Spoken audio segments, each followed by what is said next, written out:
ராமநாதபுரத்தில் ரூபாய் 30 லட்சம் மதிப்பிலான பள்ளி கட்டடம் உட்பட பல்வேறு திட்டங்களை திருவாடானை சட்டமன்ற உறுப்பினர் திறந்து வைத்தார். ராமநாதபுரம் வட்டார பகுதிகளில் இன்று பல்வேறு வளர்ச்சி திட்ட பணிகளை திருவாடானை சட்டமன்ற உறுப்பினர் கருமாணிக்கம் அவர்கள் தொடங்கி வைத்தார். முதலில் மாடக்கோட்டான் ஊராட்சிக்குட்பட்ட ரமலான் நகரில் புதிதாக கட்டப்பட்ட நியாய விலை கட்டிடத்தை ராமநாதபுரம் வட்டார காங்கிரஸ் தலைவர் காருகுடி சேகர் முன்னிலையில் எம்எல்ஏ கருமாணிக்கம் திறந்து வைத்தார். இந்த நிகழ்வில் முன்னாள் ஊராட்சி மன்ற தலைவர் முகமது ஹாஜா மற்றும் திமுக பிரமுகர்கள் கணேசன், முதீஸ் உட்பட திரளானோர் கலந்து கொண்டனர். இதனைத் தொடர்ந்து சித்தூர் கிராமத்தில் அமைக்கப்பட்டுள்ள பயணியர் நிழற்குடையை திறந்து வைத்த அவர் பின்னர் காவனூர் ஊராட்சி ஒன்றிய தொடக்கப்பள்ளிக்கு சென்றார். அங்கு தனது சட்டமன்ற தொகுதி மேம்பாட்டு நிதி மூலம் ரூபாய் 30 லட்சம் மதிப்பீட்டில் கட்டப்பட்ட 2 புதிய வகுப்பறை கட்டிடங்களை ரிப்பன் வெட்டி மாணவர்களின் பயன்பாட்டிற்கு அர்ப்பணித்தார். விழாவில் ராமநாதபுரம் வட்டார வளர்ச்சி அலுவலர்கள் சுதாகர், சோமசுந்தர், வட்டார கல்வி அலுவலர் சூசை, காங்கிரஸ் வட்டார தலைவர் காருகுடி சேகர் ஆகியோர் முன்னிலை வகித்தனர்.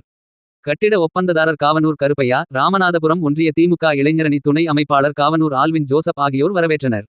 விழாவில் முன்னாள் மாவட்ட காங்கிரஸ் தலைவர் செல்லத்துறை அப்துல்லா, காங்கிரஸ் பிரமுகர் அடையாறு பாஸ்கர், மாவட்ட காங்கிரஸ் துணை தலைவர் துல்கி, வழக்கறிஞர் கார்த்தி மற்றும் கிராம முக்கிய பிரமுகர்கள் கருப்பையா, நாராயணன், பாரதிதாசன், ஆறுமுகம், காந்தி, முருகானந்தம், ஜெயபாலன், தங்கராஜ், ஆசிரியர் ராஜகுருநாதன், பள்ளி தலைமை ஆசிரியர்கள் ரவி, சூசை மாணிக்கம், ஊராட்சி செயலர் முனியசாமி உள்ளிட்டோர் பங்கேற்றனர். மேலும் இந்த விழாவில் துருவலூர் முன்னாள் ஊராட்சி மன்ற தலைவர் பவுசுதீன், காங்கிரஸ் நிர்வாகிகள் ராமநாதபுரம் நகர் தலைவர் கோபி, திருப்புல்லானி வட்டார தலைவர் சேதுபாண்டி, நயினார் கோயில் வட்டார தலைவர் கார்மேகம், திருப்புல்லானி கந்தசாமி, துரைப்பாண்டி, மோதிலால் நேரு, கமருதீன், ராஜா கருணாநிதி உள்பட கூட்டணி கட்சி நிர்வாகிகள் மற்றும் கிராம முக்கிய பிரமுகர்கள் பெருமளவில் கலந்து கொண்டனர். பள்ளி மேலாண்மை குழு மற்றும் ஆசிரியர்கள் இந்த புதிய வசதிகளுக்காக திருவாடானை சட்டமன்ற உறுப்பினருக்கு நன்றி தெரிவித்தனர்.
இது போன்ற பல செய்திகளை உடனுக்குடன் தெரிந்து கொள்ள சப்ஸ்கிரைப் பண்ணுங்க. மறக்காம பெல் பட்டனையும் பிரஸ் பண்ணுங்க. தேங்க்யூ.